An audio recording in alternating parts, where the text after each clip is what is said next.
So you want to run the Curse of Strahd, but you don't know where to start. Here's your 101 guide to the basics of Barovia. So the Curse of Strahd module is based off of the original Ravenloft module from Advanced Dungeons & Dragons. Ravenloft was created by Tracy and Laura Hickman in 1983. The Hickmans took a lot of inspiration from Bram Stoker's Dracula, and it was advertised as a classic gothic horror story. Now the character of Strahd continued to make appearances in Dungeons & Dragons material. This included the House of Strahd in 2nd edition, the Expedition to Castle Ravenloft in 3rd edition, and the Curse of Strahd in 5th edition. So what is this Barovia thing that I keep talking about? Barovia is a valley bordered on all sides by a mysterious mist. It's overseen by the Dread Lord Strahd von Zarovich, known to the locals as the Devil Strahd. Now Strahd von Zarovich dwells in the beautiful-ish Castle Ravenloft. Barovia itself is a domain of dread in the Shadowfell, which you can learn a lot more about in Ben Richten's Guide to Ravenloft, which has its flaws, but overall is going to get you the bare bones information that you need on Barovia and the overall domains of dread if you wanted to continue your campaign. It also has some information about NPCs like Rudolph van Richten, Esmeralda d'Avenir, and even Jeander Sunstar if you wanted to go into the original Vampire of the Mist and Strahd lore. I say original, but it was the 90s, so. Whoa! So the mists surrounding Barovia are controlled by Strahd and were put there by the dark powers that sealed his pact. Only Strahd is able to dictate when the borders can be opened and who can go through. The Vistani are a traveling group of people that live in Barovia. According to legend, they helped Strahd when he was still a soldier. And for giving him that favor, they are allowed to roam freely through the mists as they please. In fact, the most common campaign hook you're going to see is a member of the Vistani tribe helping your characters get in through the mists. Whether that's because they were sent by someone or because they have a message, it's up to you. The book has its own recommendations, but the book surrounding the Vistani people is not great. The Vistani are written in a quite controversial and stereotypical manner surrounding the Romani people, and as the DM, it's going to be up to you to take the time to do research and alter and rewrite the Vistani as you see fit. The revamped Curse of Strahd that came out tried to alleviate some of this, but you're gonna have to do some of your own work because it's pretty bad. Now back to the mists. The mists themselves are also able to keep souls from escaping to the afterlife, trapping them in an eternal cycle of reincarnation. But what happens when there's more bodies than there are souls? According to the source book, only 10% of Barovians have souls. Only 10% have souls. A lot of DMs are going to change this statistic or alter what it means to be soulless, but generally, a soulless individual is going to be described as someone who doesn't have a lot of character, a lot of emotion or personality, and is only able to carry out simple tasks. The book says that it's up to you as the DM to decide what NPCs have and don't have souls. Now, when you think about it, the amount of NPCs you're given and that statistic don't play in each other's favor, and it really doesn't make a whole lot of sense. A lot of DMs are going to cut this entirely. Some are going to rewrite what the condition exactly means. There's not a wrong way to go about it, but it's definitely going to be something that you're going to want to take into consideration when you're thinking about what story you want to tell. So let's talk about some geography. There's 3 major places in Barovia. That's going to be the village of Barovia, Vallaki, and Kresk. Now the village of Barovia sits closest to the castle and is going to most likely be the first place that your characters encounter. The villagers have recently lost their burgomaster, Kolyan Indirovich, who is the father of Irina and Ismark. Kolyan died during an attack on his house in an attempt to retrieve Irina. Now, a lot of people are going to change this part of the story as well. Some people want to make it so Irina hasn't been sought out by Strahd at all when the party meets them. Some of them are going to throw the party in the middle of the attack. It's really up to you, and again, the story that you're wanting to tell here. What's important to know, though, is that Irina is the center of your story, whether or not the book wants to admit it. Irina is sought after by Strahd as what he believes to be the most recent reincarnation of his beloved Tatiana. Now, Tatiana was his brother's fiancée, and she died as a result of Strahd's folly and his anger and rage and obsession. As far as I'm concerned, it doesn't matter that Irina is a reincarnation of Tatiana. Irina is her own character completely separate from Tatiana. A lot of people will make it so Irina receives memories of Tatiana, as well as Marion and Anna, other past lives of hers. But it is important to note that she does not want to be with Strahd. She's going to do whatever she can to not end up with Strahd, and that she is not Tatiana. Irina's brother Ismark, of course, is going to try and stop any plan she has of getting anywhere near Strahd. Ismark's main goal when the party meets him is going to be to take her to Vallaki and ensure her safety. Vallaki is a town in the heart of the valley, completely out of sight from the castle. It is heavily guarded and surrounded on all sides by tall walls to keep out the wolves in the night. Burgomaster Vargas Valakovich throws weekly parties to keep up morale and keep Strahd's minions out, but his means are questionable at best. Now, Vallaki is going to be where you're going to find your political intrigue plotline for the characters that are interested in that. Fiona Wachter, Valakovich's rival and a supporter of Strahd, is currently trying to take over Vallaki. She has a book club, also known as a cult, that she's going to probably try to indoctrinate your party into if they ask about it. Overall, Vallaki has a very interesting and very deep-running plotline that is going to tie into a lot of different areas in Barovia. At the other end of the valley is Kresk. Kresk is completely uninvolved and cut off from the other goings-on in Barovia. They want nothing to do with it.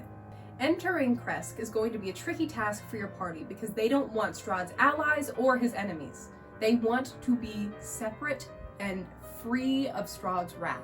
In order to get in, they're going to have to do a favor, whether that's going and checking on the recent wine shipment or getting the head of the leader of the werewolf pack. They're going to have to prove their alliance and show them they are going to defend them if Strahd comes. Now, within the walls of Kresk, there is a mysterious abbot at the top of the hill in the Abbey of St. Markovia. He is a divine, Frankenstein-esque character with a lot of fun and creepy possibilities, and one of my favorite NPCs, if not my favorite NPC in the entire campaign. The abbot himself has ties to Strahd and some of the other people living in Castle Ravenloft, like Cyrus Bellevue. He's very easy to tie into your party, create those connections, and maybe even get them an ally. Speaking of allies, also within the walls of Kresk is the soul of Sergei von Zarevich. Now, von Zarevich sounds familiar, it's because that's Strahd's last name. Sergei is his dead brother. Strahd killed Sergei in an attempt to seal his pact with Vampire, become a vampire, and secure Tatiana's love. Well, we see where that went for him. For another character from Strahd's past, we can go to Berez. Berez is a flooded village with connections to both Strahd and Tatiana/Irina's storylines. It contains what is probably my favorite combat encounter in the entire campaign, the not hag Babala Saga. Now, finding and getting to Berez is going to include some plot hooks, most likely coming from the Wizard of Wines. But I know you're saying, what on earth is the Wizard of Wines? And what is going on in Barovia? Well, Barovia is brimming with possibilities and plot hooks. So many that a lot of DMs, when they first start out with this campaign, find it overwhelming with the amount of information they are given. And a lot of parties aren't even able to investigate all of them. It's up to you as a DM to tie in what plotlines you find important and what is going to push the story you want to tell forward. A lot of plotlines, such as the Werewolf Den, the Vistani Camp by Vallaki, and the Mad Mage of Mount Baratok, are completely avoidable if they're not brought up in your party's Taroka reading. Which, by the way, you should definitely preset, but that's a video for another day, I guess. Read through the book, decide what plotlines you find important and what you think is going to tell the best story for you and your party, and go from there. But what are some of these plotlines? The Werewolf Den that I brought up earlier is currently undergoing a schism between their leaders regarding child fight clubs. Like a lot of places in Barovia, your party is given the decision between bad and worse. Plus, a lot of the information regarding the werewolf pack is going to be lost if your party doesn't investigate the dungeons beneath Castle Ravenloft. I recommend utilizing the Selenka Pass to make the information a little more accessible to your party, and altering the story to better explain some of the dynamics between the members of the werewolf pack and Strahd, and maybe even changing some of the plot lines up to make a more interesting story that your party is going to want to get involved with. Now, down the road, the Wizards of Wine is a winery that is currently being attacked by a tribe called the Kavani. Your party is going to be tasked with helping the winery's were-ravens, a group of spies called the Keepers of the Feather that they'll also encounter in Vallaki. Your party is going to help these were-ravens retrieve these magical crystals that keep the land alive and able to grow the grapes for the wine. This is a plot hook they can receive in Vallaki, at the Gates of Kresk, pretty much anywhere that your party is going to meet someone who is selling or consuming wine, which is everywhere. You can even bring this up when your party first meets Ismark in the village of Barovia. Wine is the lifeblood of Barovia, and going without shipments is detrimental to the quality of life for the Barovians. This is going to show your party what is important to the people of Barovia and get them involved, and maybe even become the heroes of a small village in Barovia. You also get to decide where the majority of these crystals are. They'll likely end up in Berez, where Baba Lysaga will have one of them, Yesterhill, where the Kavani tribe is located, and then the third one you can do whatever the hell you want with. That is one of the ways that you can tie in one of the other plot hooks, like the Werewolf Den or the Mad Mage of Mount Baratok or somewhere else. So we've heard of Mount Baratok, but the other mountain is Mount Gawkis. Hidden within the side of Mount Gawkis is the Amber Temple. The Amber Temple hides deadly encounters and even deadlier magic. It's where Strahd made his deal with Vampire, and where your party can make similarly powerful deals with Vestiges. They can even meet the Lich Execlanter, which I recommend you tying into your Wizard Tower, and learn more about Strahd's Folly. There's plot hooks around every corner in this campaign, and it's up to you as a DM to decide what will work best with your story and where you want to steer your characters. Now, if your party gets a look at the map, they're going to want to go everywhere, and sometimes that's just not possible for the timeline we're allotted for our campaigns. So read through the book, make a note of what speaks to you, and decide what you'd like to highlight. So I've been running the Curse of Strahd for over a year now, and I think it's going pretty well. I decided to ask my party what things stood out to them as players and what they really liked about my take on the campaign. This is all of their first times playing Curse of Strahd, so I get to come at it with a clean slate. The overwhelming response from my party was ambiance, setting a mood and creating an area in which the players feel like they are a part of the story. You can utilize things like music and lighting to set the tone for the scene and the campaign. I go a little overboard and I make playlists for all of the PCs, the important NPCs, general locations, important moments. Now, obviously, you don't have to go that in depth with it, but it always helps to go on Spotify or YouTube and find a playlist to immerse your characters in the scene. Another way to create ambiance is making physical props.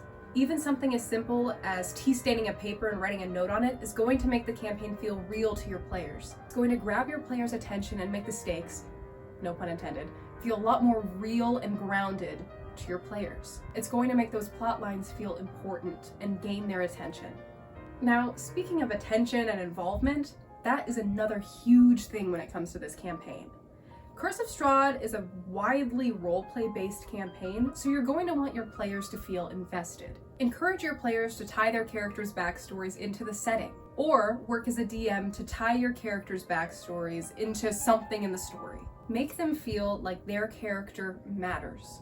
For example, you could make the abbot an angel of your cleric's god, or put your warlock's patron in the Amber Temple, or even something as easy as throwing your fighter's mentor or sister or what have you in the dungeons beneath Castle Ravenloft. The possibilities are endless, and it makes a big difference. It's going to show your party that they matter and that their decisions matter, and that you as a DM care. Now, my final tip is a big one. Don't be afraid to change and add what is there. Barovia is expansive. There's nothing wrong with adding a detail or taking away plot lines that don't work for you. Something that I've found a lot of joy in is taking inspiration from movies and books and TV that I enjoy, like Midnight Mass or Sinners or even Bram Stoker's Dracula. Taking inspiration from things that you love is going to really make you motivated to work on this story. One of my favorite things that I added to the campaign is the interactive Tome of Strahd. You can find the interactive tome on Dungeon Masters Guild. I took a lot of inspiration from it, but I completely rewrote it to fit the story I wanted to tell. It has so much more payoff as being a big relic for your party to find than just being one piece of paper that they get to read. Getting to live Strahd's story is such a big step for your party. It has so much payoff and gives your party a chance to feel conflicted about Strahd, seeing him as a little boy and not knowing what to do. Learning about his relationship with his mother and father, and Rahadi. My players were jumping to read each chapter, and they were on the edge of their seats the entire time they were in it. To me, it's as much a part of the campaign as anything in the book. I don't think I could ever DM Curse of Strahd without doing the interactive tome. So where do we end with this? Overall, the Curse of Strahd module has a lot of potential, despite its not so user-friendly interface. It's my favorite module that I've had the pleasure of running, and I would run it again and again and again because it is so diverse. I don't think any Curse of Strahd campaign is going to run the exact same. mainly because of the Taroko readings, but because every party is going to interact with the trauma of Barovia differently. More than anything, I love putting my own spin on the classic vampire story, including a masquerade for my party to attend. I think the most important thing with the Curse of Strahd is to not feel limited by the book, and to not be overwhelmed by what it's given you. Take an afternoon, sit down, read through the book, and take some notes. If there's something you don't like, change it or cut it. If there's something you love, make that more important. As a dungeon master, you're telling a story, and what's important to you is telling a really good story with your friends. So keep the good parts and throw away the bad, and make it the story that you want to tell. Thank you for watching, and if you're interested in more Curse of Strahd or Dungeons & Dragons videos, let me know in the comments.